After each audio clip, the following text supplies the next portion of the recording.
Good morning. થિયરીમાં આગળ વધીએ.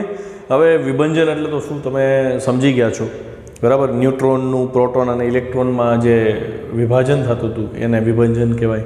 મોટો ન્યુક્લિયસ છે એ તૂટીને બે નાના ન્યુક્લિયસ બને તો એને વિભંજન કહેવાય. તો આપણે હવે રેડિયો એક્ટિવિટીની જે ચર્ચા કરી હતી લાસ્ટ લેક્ચરમાં કે ભાઈ બેકવેર એટલે જે યુરેનિયમનું જે સંયોજન યુઝ કર્યું હતું અને એના ઉપરથી જે એને રિઝલ્ટ મળ્યું કે ભાઈ ફોટોગ્રાફિક પ્લેટ કાઢી થઈ ગઈ, તો એનો મતલબ કે એ સંયોજનમાંથી કંઈક વિકિરણો નીકળાતા. હવે વિકિરણો કેવી રીતે નીકળે છે, કેટલા દરમાં બહાર નીકળે છે, એ થિયરી છે. રેડિયો એક્ટિવ ક્ષયનો નિયમ લખો અને સમજાવો. જો રેડિયો એક્ટિવ ક્ષયનો નિયમનું હેડિંગ છે કે આલ્ફા, બીટા કે ગેમા ક્ષય પામતા કોઈ રેડિયો એક્ટિવ નમૂનામાં એકમ સમયમાં વિભંજન પામતા ન્યુક્લિયસની સંખ્યા તે સમયે તે નમૂનામાં રહેલા અવિભંજિત ન્યુક્લિયસની કુલ સંખ્યાના સમપ્રમાણમાં છે. શબ્દ બધાય ભારે ભારે છે, આપણે આપણી ભાષામાં સમજવાનો પ્રયત્ન કરીએ. માની લો કે આપણી પાસે 100 ન્યુક્લિયસ છે, કોઈ એક નાનકડો એવો સૂક્ષ્મ નમૂનો લઈ તો 100 ન્યુક્લિયસ છે આપણી પાસે. તો હવે 100 ન્યુક્લિયસમાં વિભંજન કેટલા પરમાણુનું થયું ને કેટલા ન્યુક્લિયસ તૂટે છે ને એનો આપણે અભ્યાસ કરીશું. તો માની લો કે આપણી પાસે એટલા ઇન્સ્ટ્રુમેન્ટ્સ છે અને આપણે જોયું કે 100માંથી 4 ન્યુક્લિયસનું વિભંજન થયું 1 સેકન્ડમાં. આટલું ક્લિયર થયું? તો 100માંથી 4નું વિભંજન થઈ ગયું એટલે 100ના કેટલા વધ્યા? હવે અવિભંજિત કેટલા થયા? અવિભંજિત મતલબ જેનું વિભંજન નથી થયું, તો એવા 96 વધ્યા અને 4 નીકળી ગયા. તો વળી બીજી 1 સેકન્ડ થશે તો વળી 96ના એના પ્રપોર્શનમાં વિભંજન પામશે. એમ કરતાં કરતાં ઘટતા જશે, અવિભંજિત ન્યુક્લિયસની સંખ્યા ઘટતી જશે. માની લો કે એક સમય એવો આવ્યો કે હવે 100માંથી માત્ર 50 વધ્યા છે જેનું વિભંજન થયું નથી, પણ રેડિયો એક્ટિવિટીની ઘટના તો કન્ટિન્યુઅસ ચાલુ રહેશે. તો જે 50 ન્યુક્લિયસ વધ્યા એ 1 સેકન્ડમાં કેટલા કરશે? તો કે 2. ફરીથી સાંભળજો, 100એ 1 સેકન્ડમાં 4નું વિભંજન થયું હતું તો 50એ કેટલાનું થશે? 2નું થશે. 25એ કેટલાનું થશે? 1નું વિભંજન થશે. તો આ જે પ્રપોર્શન મળ્યું એ પ્રપોર્શન ઉપરથી એના વિભંજનનો નિયમ આપણે બનાવી નાખ્યો. શું? તો કે વિભંજન પામતા ન્યુક્લિયસની સંખ્યા તે સમયે, મતલબ જ્યારે વિભંજન થાય છે તે સમયે જે અવિભંજિત ન્યુક્લિયસ છે એની સંખ્યા ઉપર આધાર રાખશે. જેમ જેમ વિભંજન થતું જશે એમ એમ અવિભંજિત ન્યુક્લિયસ ઘટતા જશે. તો અવિભંજિત ન્યુક્લિયસ ઘટતા જશે તો એની સાથે વિભંજન પામતા ન્યુક્લિયસની સંખ્યા પણ ઘટતી જશે. ખ્યાલ આવ્યો? જુઓ, ધારો કે ટી સમયે કુલ અવિભંજિત, જેનું વિભંજન થયું નથી, આખા ન્યુક્લિયસ છે એ n છે. કેટલા? ટી સમયે કેટલા છે? n છે. તો તેમાંથી થોડોક સમય વયો ગયો, ડેલ્ટા ટી સમય પસાર થયો તો એ એનમાંથી અમુક ન્યુક્લિયસનું વિભંજન થઈ ગયું. ધારો કે ડેલ્ટા એન ન્યુક્લિયસનું વિભંજન થઈ ગયું. હતા કેટલા? n હતા ટી સમયે. ટી પ્લસ ડેલ્ટા ટી સમય તો કે n નહીં હોય, એમાંથી થોડાકનું વિભંજન થઈ ગયું. કેટલાનું વિભંજન થયું? તો કે ડેલ્ટા એન. તો કે વધ્યા કેટલા? તો કે n માઇનસ ડેલ્ટા એન વધ્યા. વળી થોડોક સમય પસાર કરો, વળી થોડાક ઘટતા જશે. તો આ પ્રોસેસ સતત ચાલુ રહે છે. તો આ જે નિયમ છે એ નિયમ એવું કહે છે કે જે વિભંજનનો દર છે, એકમ સમયમાં વિભંજન પામતા ન્યુક્લિયસનો દર, એટલે કે delta N by delta T. Delta T છેદમાં છે એટલે એકમ સમયમાં બોલાય. ડેલ્ટા એન એટલે વિભંજન પામતા ન્યુક્લિયસની સંખ્યા છે. એકમ સમયમાં વિભંજન પામતા ન્યુક્લિયસની સંખ્યા એ સમયે એમાં રહેલા અવિભંજિત ન્યુક્લિયસની સંખ્યાના સમપ્રમાણમાં છે. અચ્છા, સમપ્રમાણતા દૂર કરો તો અચળાંક લેવો પડે. આપણે અચળાંક લઈ છીએ લેમડા, અને હું એક નિશાની અહીં આપું છું માઇનસ. માઇનસ કેમ આવ્યા? તો કે ભાઈ n છે એ સમય સાથે ઘટતો જતો હતો ને, સમય સાથે ઘટતો જાય છે એટલે ઋણ નિશાની લીધી છે. સમજે પડે એવી વાત છે. બહુ ઇઝી નિયમ છે અને આનો ઉપયોગ જ્યારે કરવાનો આવશે ને ત્યારે તમને હાર્ડ લાગવા મળશે કે આ તો અઘરું પડી જાય છે. તો બહુ સરસ રીતે દિમાગમાં એને ઉતારજો. લેમડા શું છે? તો કે રેડિયો એક્ટિવ નિયતાંક નામ આપ્યું, અથવા તો એને વિભંજન અચળાંકથી પણ ઓળખવામાં આવે છે. જો સમયગાળો ડેલ્ટા ટી શૂન્યને અનુલક્ષે, મતલબ સમયગાળો આપણે બહુ મોટો નથી રાખતા, 10 to 0 કરી દઈએ છીએ તો લિમિટ લાગુ પડે ને આને. લિમિટ લાગુ પાડીએ આપણે તો limit delta T tends to 0 into delta N by delta T is equal to minus lambda N. Minus નિશાની શું કામ?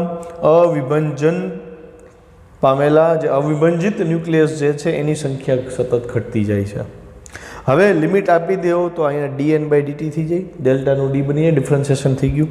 તો dn by dt is equal to minus lambda N મળ્યું, સમીકરણ નંબર 2. આ અગત્યનું, આ અગત્યનું. હવે તો માઇનસ નિશાની શું કામ આવી એ અહીંયા મેં લખી દીધું. જો કે ઋણ નિશાની એવું દર્શાવે છે કે સમય સાથે અવિભંજિત ન્યુક્લિયસની સંખ્યા ઘટતી જાય છે. હવે આ જ સમીકરણમાં આપણે છે ને આગળ વધ્યા, આનું સંકલન કરીને કુલ ન્યુક્લિયસ કેટલા હતા એ તો શોધવું પડશે ને. એન હતા એ તો ટી સમય હતા, 0 સમય. મતલબ જ્યારે એ તમે પદાર્થને ધ્યાનમાં લેવાનો શરૂ કર્યો એ સમયને 0 કહી દો તો ત્યારે કેટલા હતા? ટી સમય ગયો તો એન વધ્યા, ડેલ્ટા ટી સમય વધારે પાસ થયો તો ડેલ્ટા એન વળી ઘટી ગયા. તો સમીકરણ 2 ને આ પ્રમાણે લખી શકાય. મેં શું કર્યું, આ એન ને આના છેદમાં જવા દીધો, ડીટી ને આ બાજુ લઈ લીધું. એટલે અહીં શું થયું? જો dn by N is equal to minus lambda DT. સંકલન કરી તો મને 0 સમયથી કુલ સમયની માહિતી મળી જાય ને. એટલે હું ટી બરાબર 0થી ટી બરાબર ટીનું બે બાજુ સંકલન લઈશ. તો જો મેં આને ઇન્ટિગ્રેશન આપ્યું, આને પણ ઇન્ટિગ્રેશન આપ્યું, લેમડા તો અચળાંક હતો, આને ઇન્ટિગ્રેશન આપ્યું ને આ લિમિટ આપી. જો n0 થી n શું છે? n0 થી n તો કે લિમિટ હતી આપણી ટી બરાબર 0 થી ટી બરાબર ટીની. 0 સમયે જે ન્યુક્લિયસ હતા કુલ ન્યુક્લિયસ એ n0 થયા. સમય પસાર થઈને આપણે પહોંચ્યા ટી સમયે, તો એ સમયે ન્યુક્લિયસ આપણે ધાર્યા હતા n, એટલે મેં લિમિટ લીધી n0 થી n ની અને એ 0 થી ટીની. હવે 1/n નું ઇન્ટિગ્રેશન બધાને આવડતું જ હોય, natural log n. Limit n0 થી n is equal to minus lambda T થયા. ક્લિયર આટલું? હવે આને તમે હાયર લિમિટ આપો, પછી લોઅર લિમિટ આપો એટલે વચ્ચે માઇનસ આવશે. તો વચ્ચેનું એક સ્ટેપ મેં નથી લખ્યું, natural log n minus natural log n0 થાય. અને માઇનસ છે તો લોગ છે તો ભાગાકારમાં લખી શકાય, એટલે મેં ડાયરેક્ટ ભાગાકાર કરી દીધો. ln is equal ln of n by n0 is equal to, આને લિમિટ આપી દીધી આપણે અહીંયા. જો t માઇનસ 0 એટલે ટી જ આવ્યો, માઇનસ લેમ્બડા ટી. એગ્રી? આપણે તો એનનું સૂત્ર જોયા છે, તો અહીંયા લોગ છે, અહીંયા માઇનસ લેમ્બડા ટી છે. તો એક એક્સ્ટ્રા સ્ટેપ કરીએ. ln એટલે શું થાય? તો કે એવો લોગ જેનો આધાર e છે. આ ln એની બદલે log n by n0 to the base e is equal to minus lambda T. તો લોગ દૂર કરો ને છોકરાઓ, એટલે આ સ્ટેપ અહીંયા ને આ સ્ટેપ અહીંયા આવી જાય. મેથેમેટિક્સ છે તો શું થયું? જો e raise to minus lambda T is equal to n by n0. આ સ્ટેપ મેં કર્યું છે અહીંયા, જોવો જોઈએ ધ્યાનથી. આના બહુ બધા MCQ આવવાના છે આ સ્ટેપ ઉપર. તો આ સ્ટેપ ક્લિયર ન થતું હોય તો 2-3 વાર જોવું, છતાંય લોગમાં ન ખબર પડે તો ફોન કરી દેવો. n by n0 is equal to e raise to minus lambda T આવી ગયું. હવે આપણે તો n જોઈ છે ને તો n ને કરતા બનાવી લીધો. તો n બરાબર n0 into e raise to minus lambda T. તો આ ચર ઘાતાંકીય વિધેય કહેવાય. e આધાર હોય ને ત્યારે ચર ઘાતાંકીય વિધેય મળ્યું. મતલબ આપણે એવું કહી શકીએ કે જે વિભંજનનો દર છે એ સમય સાથે ચર ઘાતાંકીય છે. ઓકે, ચર ઘાતાંકીય વિધેય છે. બસ, તો આ થિયરી અહીંયા પૂરી થઈ. હજી આના થોડાક ડિટેલવાળા મુદ્દા છે એ આપણે નેક્સ્ટ ક્વેશ્ચનમાં જોશું. પણ આ ક્વેશ્ચનમાં સ્પેશિયલી આ મેથેમેટિક્સવાળો જે પોર્શન છે, જે સ્ટેપ્સ છે, એને 3-4 વાર લખીને પાકા કરી નાખજો. ક્વેશ્ચન 16. રેડિયોએક્ટિવ નમૂનામાં અવિભંજિત ન્યુક્લિયસની સંખ્યા n વિરુદ્ધ સમય t નો આલેખ દોરો અને તેના લક્ષણ જણાવો. બરાબર? પ્રશ્ન સમજજો.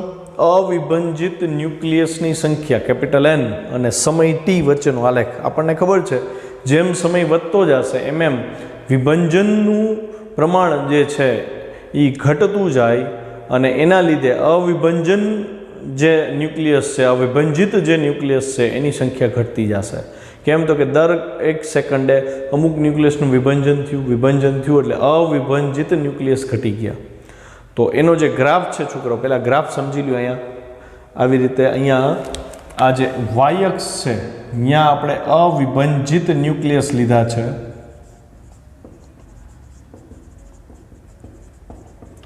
અને x અક્ષ ઉપર આપણે સમય લીધો છે. માની લો કે t બરાબર 0 સમયની વાત છે, આ t બરાબર 0 સમય, t બરાબર 0 સમય કુલ ન્યુક્લિયસ કેટલા હતા આપણી પાસે? તો કે n0 ન્યુક્લિયસ હતા. હવે તો કે t બરાબર ટો હાફ એટલે શું? પેલા એ સમજી લઈ. ટો હાફને કહેવાય અર્ધ આયુ. અર્ધ આયુ બધાને આમ તો ખબર જ હોય. અર્ધ આયુ એટલે શું? તો માની લો કે 1 કિલોગ્રામ રેડિયોએક્ટિવ પદાર્થ છે. કેટલો? 1 કિલોગ્રામ.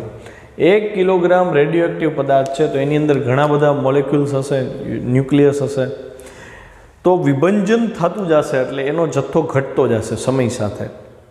માની લો કે 1 કિલોનું વિભંજન શરૂ થઈ ગયું છે અને અમુક સમય બાદ એ 1 કિલોમાંથી હવે 500 ગ્રામ પદાર્થ જ વધ્યો છે, હાફ કેજી જ વધે છે. તો હાફ કેજીનું શું થઈ ગયું? વિભંજન થઈ ગયું. તો આપેલ જેટલો જથ્થો છે એનું વિભંજન થઈ અને એ જથ્થો અડધો થઈ જાય, એ જે સમય છે એને અર્ધ આયુ કહે છે. સમજો પડી? અર્ધ આયુ એટલે માની લ્યો 1 કિલો યુરેનિયમ છે તો 1 કિલો યુરેનિયમને અડધો કેજી થવા માટેનો ટાઈમ કેટલો? ગૂગલ કરજો, તમને દેખાશે કે 1 કિલોગ્રામ યુરેનિયમને અડધો કિલોગ્રામ યુરેનિયમ થવા માટે લાગતો સમય માની લો કે x વર્ષ છે. તો અચરજ સાથે તમે જોઈ શકશો કે હવે 500 ગ્રામ યુરેનિયમ વધ્યું એનું પાછું અડધું થઈ જાય એટલે કે 250 ગ્રામ થાય. એમાં એટલો જ સમય લાગશે જેટલો સમય 1 કિલોમાંથી 500 થતા લાગ્યો હતો. ખબર પડી? અચ્છા, હવે 500નું 250 થવા માટે એટલા જ વર્ષ લઈ ગયા. તો 250 ગ્રામ હવે જે યુરેનિયમ વધ્યું એટલે કેટલા સમય પસાર થયો? તો કે 2 અર્ધાયુ જેટલા સમય પસાર થયા. હવે 250 ગ્રામમાંથી પાછો એ 125 ગ્રામ થઈ જશે. 250 ના અડધા 125 ગ્રામ. તો 125 ગ્રામ માટેનો સમય પણ પાછા x વર્ષ જ થશે. મતલબ અર્ધાયુ બદલાતું નથી. કોઈ પણ રેડિયોએક્ટિવ પદાર્થ છે એનું અર્ધાયુ અચળ છે. ઓકે, તો હવે 125 ગ્રામ છે, 125નું વળી અડધું કરો. 100 ના અડધા 50 ને 25 ના અડધા 12.5. તો 50 વત્તા 12.5 એટલે કે 72.5. 72 જ થાય ને? ના, 72 નહીં થાય ને. 25 ના અડધા 12.5 ને 50 ના 62.5 થશે ને. તો 62.5 જ્યારે પહોંચશે તો એને એટલા જ વર્ષ લાગશે. વળી એનું અડધું એમ કરતા જાવ તો એટલા જ વર્ષો લાગ્યા રાખશે. કેમ? તો કે આપણે અહીંયા વિભંજનનો નિયમ શું શીખા?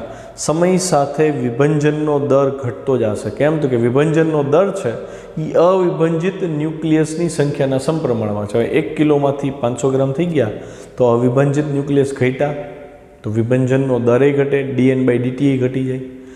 n સમય સાથે ઘટતો જાય છે એટલે dn/dt સમય સાથે ઘટતો જાય અને તો જ લેમ્બડા અચળ રહે.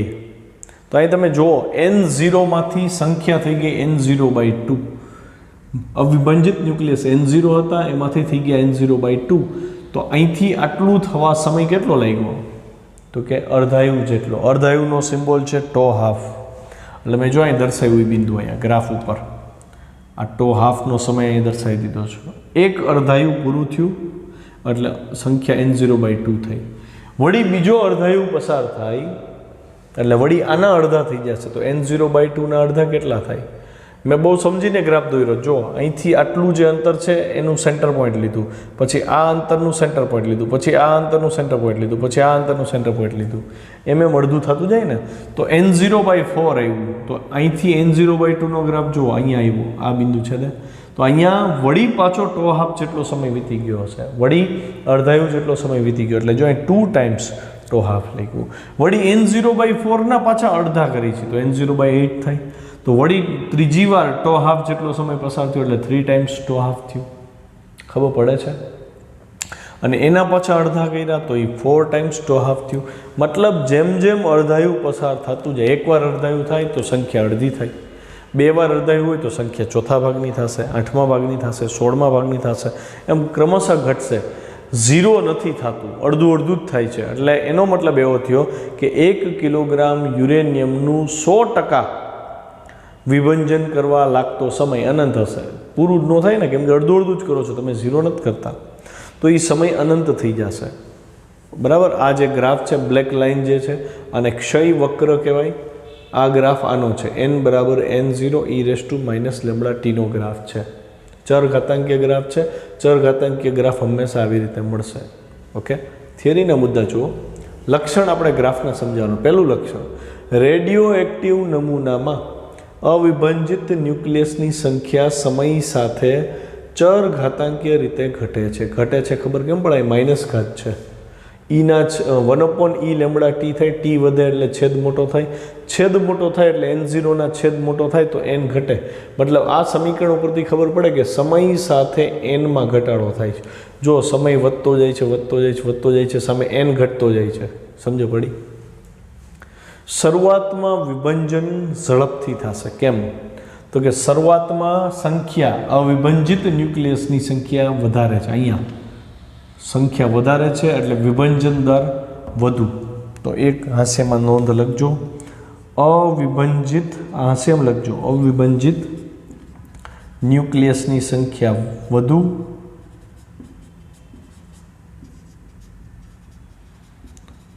તો વિભંજન દર એટલે dn/dt પણ વધુ. હવે સમય સાથે આ ઘટે છે, બરાબર? સમય સાથે આ ઘટે છે તો સમય સાથે આને ઘટવું પડે ને. મતલબ જેમ સમય પસાર થશે એમ વિભંજનનો દર ધીમો થતો જશે. તો ચેક કરો અહીંયા આપણે આગળથી જો આ ગાળો આવડો મોટો મળ્યો, પછી સમય પસાર થયો તો આ ગાળો આટલો જ મળ્યો, કેમ કે વિભંજનની સંખ્યા ઘટી ગઈ ને. અવિભાજિત ન્યુક્લિયસની સંખ્યા ઘટી ગઈ. અવિભાજિત ન્યુક્લિયસની સંખ્યા ઘટી એટલે વિભંજનનો દર એટલે કે એકમ સમયમાં વિભંજન પામતા ન્યુક્લિયસ પણ ઘટશે. મેં શરૂઆતમાં જ ઉદાહરણ દીધું હતું કે 100માંથી 4નું વિભંજન થતું હોય તો 6નું અવિભાજિત થયા. એમ કરતાં કરતાં સમય પસાર થયો તો આ 100 હતું તો 100માંથી આ 50 થયા તો 50 એ વિભંજન 2નું જ થશે એટલે કે dn/dt 2 મળ્યું. અહીંયા dn/dt 4 હતું, અહીંયા dn/dt 2 મળ્યું, અહીંયા dn/dt 1 થશે, અહીંયા dn/dt હાફ થશે. આવું સતત ઘટતું જશે. બીજો મુદ્દો, આલેખ પરથી વિભંજન દર અને અર્ધ આયુ શોધી શકાય છે. આ જે સમયગાળા છે એના ઉપરથી અર્ધાયુ મળી જાય ને, કુલ સમય ખબર પડી જાય, આ તમને પ્રારંભિક સંખ્યા ખબર છે, બરાબર? જો તમને એક ઉદાહરણ આપું સરસ કે ચલો n બરાબર, અત્યારે ટી સમયની વાત કરી, ટી સમય મારે ગોતવો છે, n બરાબર હું n0/2 કરી નાખું. મતલબ સંખ્યા કેટલી થઈ ગઈ? અડધી કરી નાખી ને, તો બરાબર n0 × e−λt થાય ને. n0 વયા ગયા તો અહીંયા 1/2 વધ્યું, e−λt વધ્યું. તો હવે હું અહીંયા એમ કહું ને, આનું બેનું વ્યસ્ત કરી નાખું, માઇનસ છે એટલે e−λt બરાબર 2 થઈ ગયું. લોગ એપ્લાય કરી દે તો ln2 બરાબર λt. લેમડા તમને આપી દીધો હોય, log 2 ની વેલ્યુ તમને ગોતતા આવડે છે તો t અર્ધાયુ તમે ગોતવા સમર્થ થઈ જશો. ખ્યાલ આવ્યો? તો આલેખ ઉપરથી તમે અર્ધાયુ ગોતી શકો છો. વિભંજન દર એટલે dn/dt પણ અહીંથી તમને ખબર પડી જાય. આનું વિકલન કરી નાખો, સમય સાપેક્ષ એટલે dn/dt મળી જાય ને. અચ્છા, બીજું તમે એ કહી શકો dn/dt એટલે બીજું કાંઈ નહીં પણ આનો ઢાળ થાય કે નહીં. જો આનો ઢાળ થાય, અહીંથી હું આમ લઉં આવી રીતે, તો આ શું મળ્યું? dn થયું સૂક્ષ્મ dn, અને આ શું થયું? dt. ઋણ ઢાળ મળે છે. જો અહીં માઇનસ સાઇન છે, વિકલન કરશો એટલે -λ t વાળું વિકલન થઈને આગળ આવશે જ -λ. એટલે ઋણ ઢાળ મળ્યો એટલે કે ન્યુક્લિયસની, અવિભાજિત ન્યુક્લિયસની સંખ્યા સમય સાથે ઘટે છે. ક્લિયર થાય ને? જો ક્ષય નિયતાંક મોટો, લેમડા મોટો, જો લેમડાની વેલ્યુ, આ જે લેમડા છે એની વેલ્યુ મોટી તો વિભંજનનો દર પણ વધુ થાય. કેમ? તો કે આનું વિકલન કરો dn/dt, n0 અચળ રહીએ, e−λt બહાર નીકળી જાય, એનું વિકલન નહીં કરી, પણ આનું વિકલન થાય -λt નું. લેમડા થાય, લેમડા આગળ સહગુણકમાં આવશે. હવે લેમડા વધારો તો ડાબી બાજુ તો dn/dt હતું ને, મતલબ જેમ લેમડા વધશે એમ વિભંજનનો દર વધુ. તો આપણે લેમડા નહીં સમજવો પડશે કે લેમડા છે શું, અચળાંક તો છે પણ લેમડા વધે તો વિભંજનનો દર કેમ વધી જાય, તો એની આપણે વ્યાખ્યા જોશે. રેડિયો એક્ટિવ પદાર્થના પ્રકારને ધ્યાનમાં ન લેતા, મતલબ ગમે એ રેડિયો એક્ટિવ પદાર્થ હોય, પછી યુરેનિયમ હોય, રેડિયમ હોય કે થોરિયમ હોય કે વોટ એવર, ગમે એ રેડિયો એક્ટિવ પદાર્થ છે એ બધાને સંપૂર્ણ ક્ષય થતાં 100% વિભંજન થવા માટે અનંત સમય લાગે છે. કેમ કે હંમેશા જથ્થો અડધો જ થતો જશે, 0 સુધી નહીં પહોંચે. કેમ કે કોના અડધા કરો તો 0 થાય એવો કંઈ અંક છે નથી, મતલબ એ સમયગાળો અનંત થઈ જશે. પછી ક્વેશ્ચન 17 જોઈ લો. ક્ષય નિયતાંક એટલે લેમડાની સમજૂતી મેં ભેગી લઈ લીધી છે બરાબર. ક્ષય નિયતાંકની સમજૂતી આપો અને વ્યાખ્યા લખો. આમ જોઈએ તો આનો ક્વેશ્ચન બને જ નહીં, પણ લેમડાને સમજાવવા માટે આપણે આ ક્વેશ્ચનને એડ કરી દીધો. આપણને રેડિયો એક્ટિવ નિયમ તો ખબર છે, dN/dt એટલે -λn થાય. ઓકે, લેમડાને સમજવું હોય તો લેમડાને કરતા બનાવી લેવાય ને. પણ લેમડાને સમજાવતા પહેલાં ફરીથી હું આની ઉપર પ્રકાશ નાખું. dN/dt શું છે?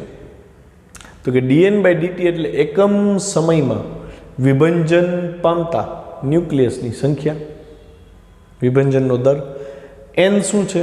t સમયે અથવા તો આપેલ સમયે અવિભંજિત ન્યુક્લિયસ છે જેનું વિભંજન થયું નથી, જે હજી સેફ છે, બચેલા છે. આ તો કે એકમ સમયમાં વિભંજન થઈ ગયું એ દર્શાવે છે. અને લેમડા અચળાંક છે. તો લેમડાને હવે હું કરતા બનાવી લઈશ. જોજો, પહેલાં dN/dt સમયમાં વિભંજન પામતા ન્યુક્લિયસની સંખ્યા, n t સમયમાં અવિભંજિત ન્યુક્લિયસની સંખ્યા, અને લેમડા ક્ષય નિયતાંક. તો આ સમીકરણમાં હું લેમડાને જો કરતા બનાવું તો -dN/dt/n. હવે તમે સમજો લેમડા એટલે શું? તો કે વિભંજનનો દર અને અવિભંજિત ન્યુક્લિયસની સંખ્યાના ગુણોત્તરને લેમડા કહેવાય. આ સૂત્ર ઉપરથી જ લેમડાની વ્યાખ્યા બની જાય કે ભાઈ વિભંજિત ન્યુક્લિયસનો દર, વિભંજન પામતા ન્યુક્લિયસનો દર અથવા તો વિભંજન દર, અહીં બાજુમાં લખી દઉં છું, વિભંજન દર અને અવિભંજિત ન્યુક્લિયસની સંખ્યાના ગુણોત્તરને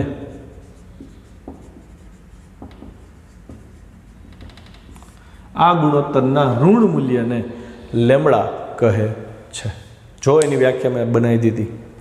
આપેલ ક્ષણે dN/dt વિભંજન દર જે તે સમયે હોય, એને આપેલ ક્ષણે હોય, એટલે t સમયે તમારે ચર્ચા કરવી પડે. યાદ રાખજો, જેમ t સમય બદલશે એમ n બદલતો હતો, અને n બદલે તો dN/dt એ બદલાવવું પડે. બરાબર.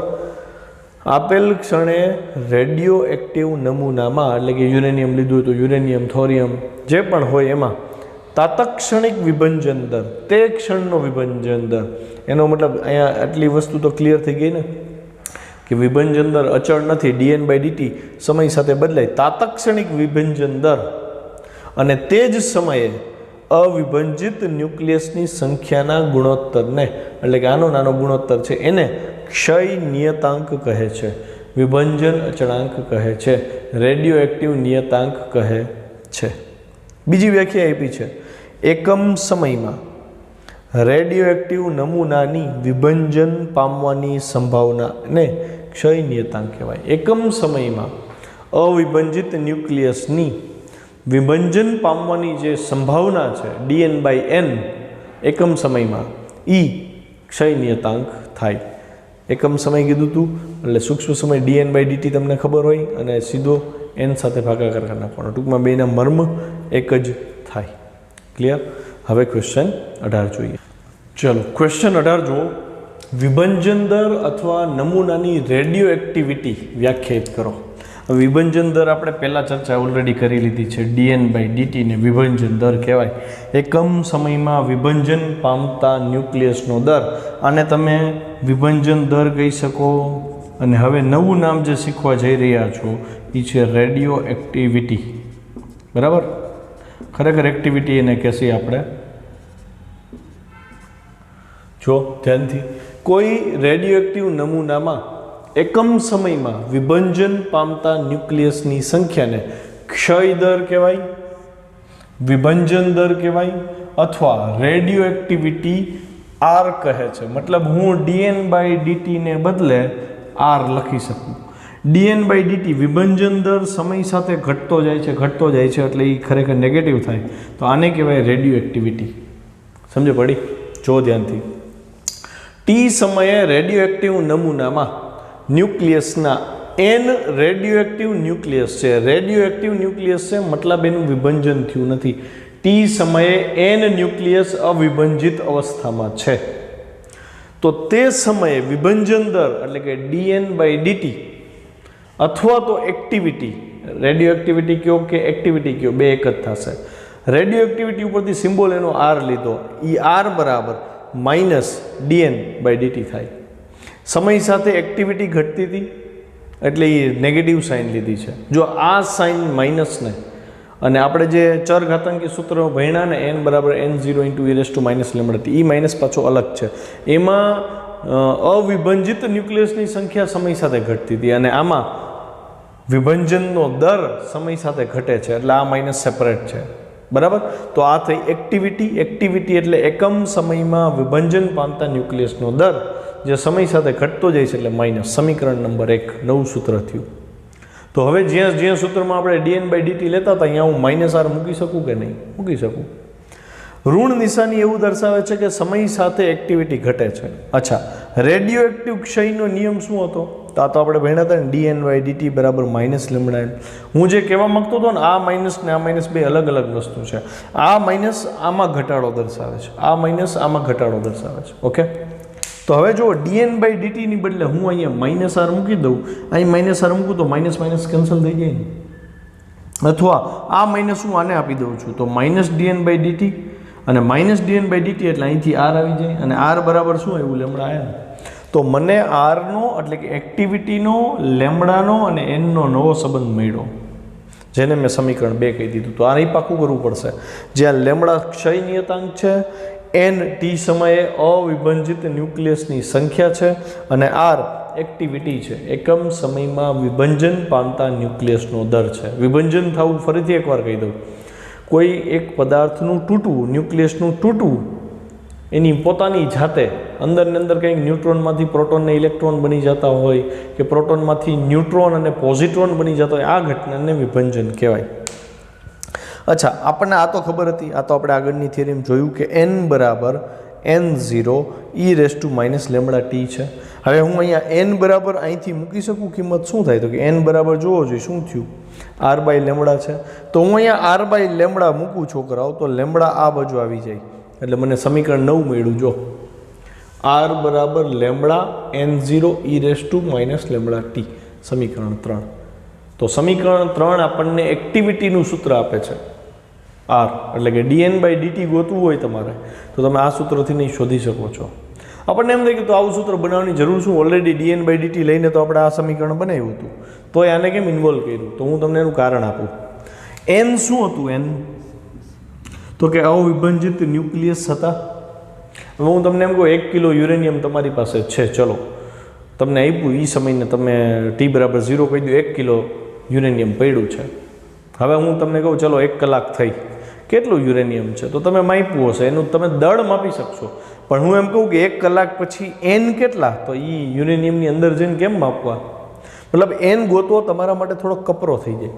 પણ એવા સંજોગોમાં તમે એનો વિભંજન દર તો ગોતી જ શકો છો કે 1 સેકન્ડમાં કેટલા ન્યુક્લિયસ તૂટ્યા, એમાંથી જે વિકરણો બહાર નીકળે ને, એ વિકરણના મેઝરમેન્ટના ઇન્સ્ટ્રુમેન્ટ્સ હોય તો એ ઇન્સ્ટ્રુમેન્ટની મદદથી કેટલા વિકરણો કેવા પ્રકારના બહાર નીકળે છે, આલ્ફા કેટલો છે, બીટા શું છે, ગેમા શું છે, એનું પ્રમાણ જોઈ અને તમે nની બદલે r નક્કી કરી શકો છો. તો r શું છે? વિભંજનનો દર. તો મતલબ એવો થયો કે nને તમે પ્રત્યક્ષ રીતે શોધી શકતા નથી, એટલે તમારા માટે n વાળું સૂત્ર બહુ બધે ઉપયોગી ન થાય. રેડિયો એક્ટિવિટી જે છે એ તમે શોધી શકો છો. યુરેનિયમ હું 1 કિલો અહીંયા લઉં કે 1 કિલોગ્રામ આપણે વિદેશમાં લીધું યુરેનિયમ જ રહેશે, રેડિયો એક્ટિવિટી એની સેમ રહેશે 1 કિલો માટે. પણ 1 કિલો માટે n જે છે એ તમારે ગોતવા બેસવું પડે. હવે 500 ગ્રામ હોય તો વળી બદલી જશે ને. મતલબ તમે radio activity on the spot એની જે વિભંજન દર છે એના ઉપરથી ગોતી શકશો. n ગોતવો થોડો કપરો થઈ જશે. હા, એકવાર r મળી જાય તો પછી n મળી જાય. એટલા માટે થઈને આ સમીકરણને વધારે ઇઝી બનાવવા nની બદલે મૂકી દીધું r/લેમડા, એટલે આપણને સમીકરણ 3 મળ્યું, જે રેડિયો એક્ટિવ ક્ષયનું નિયમનું બીજું સ્વરૂપ છે. રેડિયો એક્ટિવ ક્ષયનો નિયમ શું હતો? dn/dt બરાબર -લેમડા. આનું આપણે એડવાન્સ ફોર્મ મેળવ્યું, આના ઉપરથી બીજું ફોર્મ મળ્યું, એટલે I રેડિયો એક્ટિવ ક્ષયનો નિયમ થયો. અચ્છા, હજી આગળ વળી રેડિયો એક્ટિવ પદાર્થનું દળ છે જે એ ચલે છે n હોય, મતલબ 1 કિલો યુરેનિયમ હોય તો તમને એના નંબર ઓફ મોલિક્યુલ મળી જાય ને એવોગેડ્રો નંબર ઉપરથી. તો એનો મતલબ એવો થયો જેમ જેમ દળ ઘટતું જશે સમય સાથે, એમ ન્યુક્લિયસની સંખ્યા ઘટતી જાય ને, તો એનો મતલબ એવો થયો કે ન્યુક્લિયસની સંખ્યા જેમ જેમ ઘટે એમ દળનો જથ્થો ઘટતો જાય છે. તો દળ અને સંખ્યા બે સમપ્રમાણમાં થઈ, ન્યુક્લિયસની સંખ્યા અને દળ સમપ્રમાણમાં થયા. તો હું લખું છું એમ ચલે છે n. તો એનો મતલબ પ્રારંભમાં જ્યારે કુલ ન્યુક્લિયસ N0 હતા ત્યારે પ્રારંભનું દળ તમને ખબર હોય ને, ધારો કે 1 કિલો ન્યુટ્રોન યુરેનિયમ, તો એ M0 થયું. વળી અર્ધાયુ સમય વયો ગયો તો દળ તમે કહેશો ને શું થયું, તો કે અડધું થઈ ગયું M0/2. તો હું એમ કહી ન્યુક્લિયસની સંખ્યા તમે કહેશો ને એ અડધા થઈ ગયા. મતલબ જેમ ન્યુક્લિયસની સંખ્યા ઘટતી જાય છે, અવિભાજિત ન્યુક્લિયસની સંખ્યા જેમ ઘટતી જાય છે એમ એનો દળનો જથ્થો એ સમપ્રમાણ રીતે ઘટતો જાય છે. તો જ્યાં મેં કુલ સંખ્યા લીધી છે ત્યાં હું દળ લઈ શકું. T સમયે દળ M, 0 સમયે દળ M0. તો સેમ સૂત્ર લાગુ પડે ને એને, બરાબર, કેમ કે એ બે એકબીજાના સમચલનમાં હતા, n અને m સમચલનમાં છે. તો n બરાબર n0 ઇન્ટુ e−λt સમીકરણને આ મુજબ લખાય. m બરાબર m0 ઇન્ટુ e−λt, જ્યાં m t સમયે રેડિયોએક્ટિવ પદાર્થનું દળ છે, m0 0 સમયે રેડિયોએક્ટિવ પદાર્થનું દળ છે, પ્રારંભિક દળ છે. ખ્યાલ આવ્યો? ત્યારબાદ કોઈ નમૂનામાં રેડિયોએક્ટિવ ન્યુક્લિયસની સંખ્યા n ને બદલે તે નમૂનાનો વિભંજન દર r એ વધુ પ્રત્યક્ષ રીતે માપી શકાય તેવી રાશિ છે. આ જે વિધાન છે ને એ શું કામ r વાળું સમીકરણ લીધું ને આપણે, સમીકરણ 3 શું કામ ઉપયોગમાં લઈ છે એ સમજાવે છે કે તમારા માટે n શોધવો ને એ અઘરો પડે પ્રત્યક્ષ રીતે, કેમ કે તમે એને ગણવા તો બેસી નથી શકતા, પણ એનું જે વિભંજન થાય છે એ વિભંજનને તમે એક્સપ્લેન કરી શકશો, એટલે કે વિભંજન દર તમે ફટાફટ dn/dt તમે ગોતી શકશો r. એટલે તમને આ સમીકરણ આરના પદમાં આપી દીધું છે. ટૂંકમાં જે રેડિયોએક્ટિવ ક્ષયનો નિયમ છે, ચરઘાતાંકી નિયમ મળ્યો, એને તમે 3 સ્વરૂપે દર્શાવી શકો. પહેલો તો કે સંખ્યા માટે, ત્રણેય આવડવા જોઈએ આપણને. સંખ્યા જે છે ન્યુક્લિયસની સંખ્યા એ ચરઘાતાંકી રીતે આ સમીકરણ પ્રમાણે બદલાય. પછી રેડિયોએક્ટિવિટી એ સમય સાથે બદલાય ને, જો તો રેડિયોએક્ટિવિટી માટેનો સંબંધ મળ્યો r બરાબર λn0 e−λt, અને છેલ્લે દળ માટે m બરાબર m0 ઇન્ટુ e−λt. ક્લિયર છે આટલું? બસ આજે 4 ક્વેશ્ચન કહીના અને ઇનફ છે. 3 ક્વેશ્ચન નાના હતા, એક થોડોક લેન્ધી ક્વેશ્ચન હતો. તો આ 4 પરફેક્ટ કરજો તો જ આગળની થિયરીમાં તમને મજા આવશે. થોડુંક એવું કહી શકાય કે ભાઈ શબ્દો બધા ભારે ભારે આવે છે, વિભંજન ને રેડિયો એક્ટિવિટી, તો એના લીધે થોડીક મૂંઝવણ થાય. પણ 3-4 વાર કાં તો વિડીયો જોઈ લ્યો અને કાં તો 2 વાર લખી નાખો તો ઇઝી થઈ જશે. આવજો.